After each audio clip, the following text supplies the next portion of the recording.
What's going on, guys? Welcome to another episode of Smash JT. My video from the other day talking about the Black Myth Wukong expose and how this could potentially be the tip of an iceberg when it comes to exposing companies like Sweet Baby Inc. and how they try to extort money out of game companies. And when that came to the forefront, a lot of people weren't really happy about it, especially journalists that were covering it, because it makes them look really bad, and it shines a light on all these backroom shenanigans that have been happening for a while now. And they're not happy with me talking about this. Like I would somehow just turn my camera off, stop reporting on my website, and just go away forever. I'm sure they'd love to see that. But that's not what's happening today. What I'm going to do is talk about how Black Myth Wukong has defied all expectations from gaming media and journalism in general, especially coming from IGN, and how this game initially started off as bottom-of-the-barrel scum, sexually bad work environment material, to turning into the #1 most wanted wish-listed game on Steam overnight. Hit that subscribe, give me a like, and check out smashjt.com for the full article breaking down how Black Myth Wukong has completely blown away all expectations when it comes to new upcoming games, and how it flies completely in the face against the narrative that game journals don't want you to buy this game. You'll love to see it. This is more than a game. This is more than just talking about a topic. This is a dynamic shift in gaming culture. Black Myth Wukong, an upcoming, very badass looking game, I might add, from Game Science Studio, has surged to the top of Steam's wish list, surpassing other highly anticipated titles like Monster Hunter Wilds and Warhammer 40,000 Space Marine 2 by nearly 5 times the amount. The interest in Black Myth Wukong stems from the growing controversy involving alleged journalistic malpractice by IGN, once heralded as one of the beacons of journalistic integrity when it comes to video game topics. I guess you could say the same thing about Kotaku. About 15 plus years ago, there was a time, I remember it, it used to be a good place to go for honest journalism, but that seems to be going away when all these other aspects come in to start influencing how people talk about the games. The core of the controversy originated from what I, Grums, Pirate Nation, Old Man Grim, among many other people in the gaming community, were calling a coordinated attack against Game Science Studio.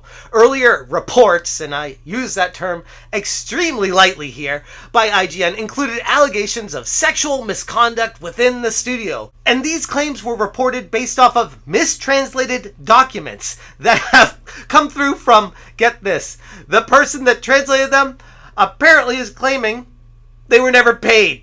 But I guess that means you get what you pay for. These mistranslated documents completely changed the entire narrative of what IGN was trying to say in portraying Game Science Studio as a sexually perverse, horrific game culture studio that nobody should ever work for because it's in China and they're getting away with these horrific acts that would never fly in the Western culture. This is horrible stuff, and we need to...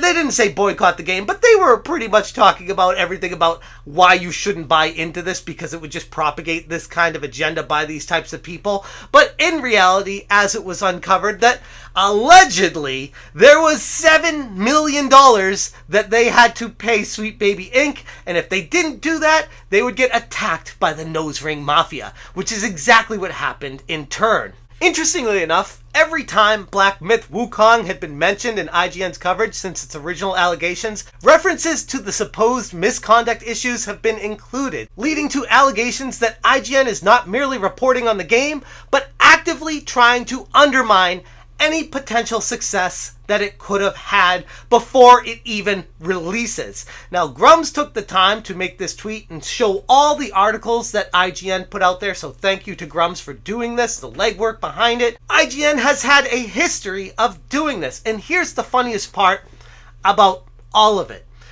Even in the articles that have nothing at all to do with the studio's alleged sexual allegations, I mean, having HR posters with hot girls and having like sexy taglines under them, apparently that's bad. You know, feminism can't have that in the workplace. Or their logo looks like it resembles potentially a semen. Nope, can't have that.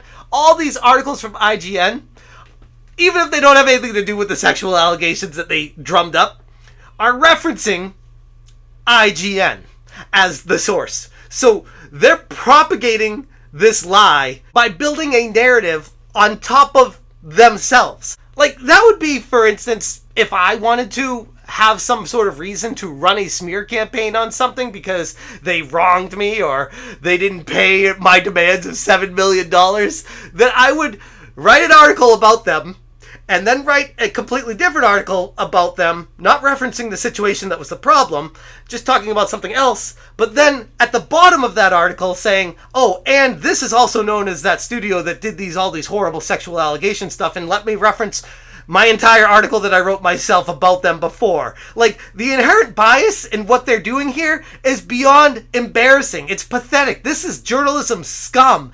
You don't do this kind of stuff. And the reason why people at IGN and games journalism in general hate me is because I'm calling it like I see it. Like, this is embarrassing. The state of journalism, especially in gaming, but you want to pull the lens back and see all of news, journalism in general is a shit show right now. And this is embarrassing. There is zero accountability. There is zero apologies. Nobody is taking any initiatives to say, let me correct this. I want to get the story right. If anything, there's an inherent bias and an agenda that they're trying to push with a narrative and an end goal that they have in mind that they are aiming to hit. The situation highlights a growing divide between game developers and segments of the gaming press. Now, on one hand, you have the old regime, the old guard of these IGNs and Kotakus or Polygons and GameSpots, all these legacy media company journalists that are getting mad